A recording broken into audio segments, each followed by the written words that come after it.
Hey guys, Zerkaa here and welcome back to my Millwall career mode series. We start off this episode with an FA Cup match against Port Vale, who are a League 2 side. I'm pretty sure they're currently towards the top of League 2 anyway, but I played a weaker side than I usually would have, and we started off the game really badly with Taylor just like kicking the ball straight into the face of their up front, and their up front managed to control the ball and put it into the back of the net.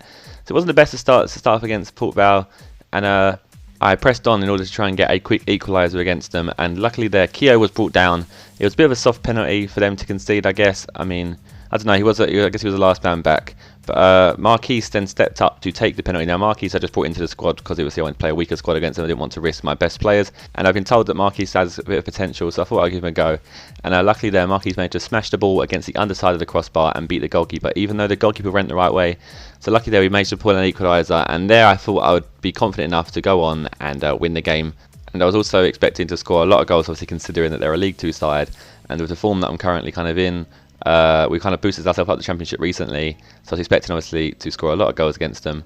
But I just couldn't seem to find a way through in the first half. I couldn't seem to find a goal, and in the second half I then made a slide tackle there, and it ball bounced straight towards Vincent, and Vincent had not an open goal, but he had a very easy chance to put it in, and he put it away.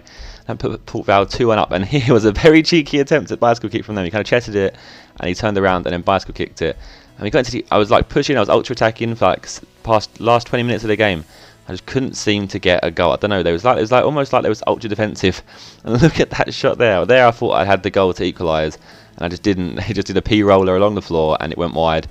So I lost that game 2-1. That means I'm actually out of the FA Cup already, and I'm not really sure if that's a good thing or a bad thing, because it could be a good thing because it allows us to focus primarily on the league, but it could also be a bad thing because we lost to Port Vale, and that's not going to do much for my job security. But anyway, moving into the January transfer window. Chelsea actually accepted my 500 grand offer for Piazon, so I offered him a contract, but the wage budget kind of restricted to me what I could order him, to what I could offer him. He wanted 2,250 and I offered him 2,110, so it's not really that much less. Notts County then rejected my 95,000 offer for Fabian Spies. They wanted 100,000 and I offered 95,000. I thought I'd be cheeky and offer 5 grand less, and that obviously proved to be stupid. So I bumped up the offer to 105,000 instead, because obviously I thought they'd definitely accept that one. Hopefully, definitely. What am I on about? And then Chelsea then rejected my 130,000 offer for Nathan Ake, so I bumped that up to 140,000. I then went to my squad and added a few more players to the transfer list, and I hope that I could try and get myself a bit more of a transfer budget. I think I added Wood on there, and then I added Jake Goodman to the loan list, because I kind of added a few of my younger players to the loan list in the hope that they might get some match time, and obviously with match time their overall rating will improve, and obviously if they don't, then I can sell them on if they don't show any potential. I then adjusted my budget allocations to make it so that I had more of a wage budget, and you see there David Ford was sold to Blackburn, and Piazon actually rejected my contract offer for him and said that he wanted a bigger role in the club. I think I offered him a future first team player, which is probably a mistake on my behalf. I should have offered him an important first team player or something along those lines. So I then went over to my transfer negotiations and submitted a new offer, giving him the increased wage that he needed after adjusting my wage budget. And then I think I couldn't actually decide on what squad role to give him, because I didn't want to lie to him and say that it would be a first team player if he wasn't going to be. And I think I just said do not specify. I don't know why I did that. It was a long time ago when I recorded this. I then went to submit a new offer for Ake, because Chelsea then rejected my 140,000 for him as well, which is weird because I think they only asked for 130,000 in the first place.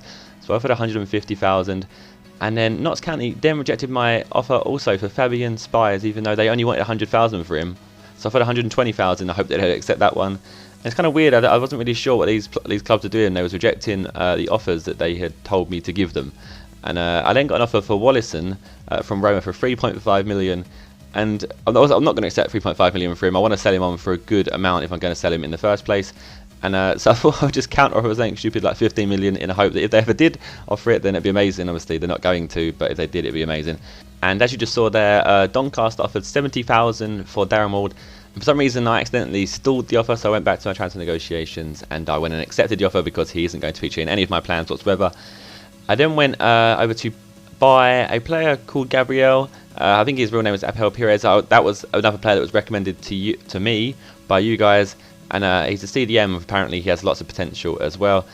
So I put an inquiry in for him, hoping that maybe they would want something less than the 600,000 that he's currently valued at. And we jump into our next game against Bolton. Now Bolton obviously a strong side because they've only just been relegated from the Premiership. So it was a game that I was worried about going into, and obviously with I still haven't got a new goalkeeper. I'm trying to get Spies at the moment, but with Mike Taylor's rating going down every game, I was very worried about if they'd had a shot that it might just go in. And luckily it was 0-0 at half time, and in the 53rd minute I managed to find a break with Redmond. Keogh played a through ball to him and he put a nice finish into the bottom corner. And then from there on, it was pretty much, I was just going to try and defend and keep my way in it. But Mike Taylor was still putting out a lot of saves, and I think he actually got man of the match for this game. I haven't actually got the footage to show you that, but I'm pretty sure he actually got man of the match. They did throw a lot of shots at me, and I managed to save all, and he managed to save all of them even. And as you saw there, Piazon then again rejected my offer and said that Millwall wasn't a prestigious enough club for him to be joining. And Chelsea also then rejected my offer for Ake once more, even though I'd offered 150,000 for him. So I bumped up my offer to 170,000 to see if they'd finally accept my offer. And again, Chelsea rejected it again. And Roma obviously then declined my counter offer that I gave them, which was obviously going to happen anyway, because there's no way they was going to buy him 50 million. But I thought I'd show you the league table, and I'm now up to 9th in the league, and I'm only 5 points off the playoffs, and I have a game in hand as well. So that's a crazy turnaround in our season so far. So maybe we can make a push for the playoffs by the end of the season, who knows. So I then went to offer Piazon a better contract in the hope that I can lure him in, even though he said Millwall wasn't a prestigious enough club for him to be joining. So I bumped up his contract to 3,000, and I made him I think I made him an important first team player. Let me just see on the screen. Yeah, I made him an important first team player. Sorry about that. I didn't know which one I actually chose. And I hoped that I could just lure him in away from Chelsea just with that kind of contract offer. I then got a reply for my inquiry for Gabriel. They wanted 775,000 for him, even though he's currently only valued at 600,000. And me being kind of the wheeler dealer I am, I decided that I would just offer 250,000 for him. And I don't know why I do this on this game. Like, I'll get an inquiry for someone who I can't afford, and I'll be like, fuck it, I'll just offer like a quarter of what they want, and then see what they do. And it worked with Piazon actually, because I think they wanted, how much did they want? They wanted more, and I offered 500,000, and they accepted that. So I'm obviously quite a bit of a wheeler dealer. And if you saw there, they rejected my offer for Spies again, so I bumped up to 150,000. And Chelsea again rejected my offer for Ake. I offered 170,000 this time, and they still didn't accept it. So I bumped it up to 200,000 in a hope that they would just finally accepted it, because there's a player that I really wanted to get. I really wanted to get Piazon and Ake. Obviously, they're under Chelsea's books already, so they must be great players. And I've heard lots of people in the comments say that they have great potential, and I definitely need to sign them before I get into the second season. So that is something that I've been trying to do.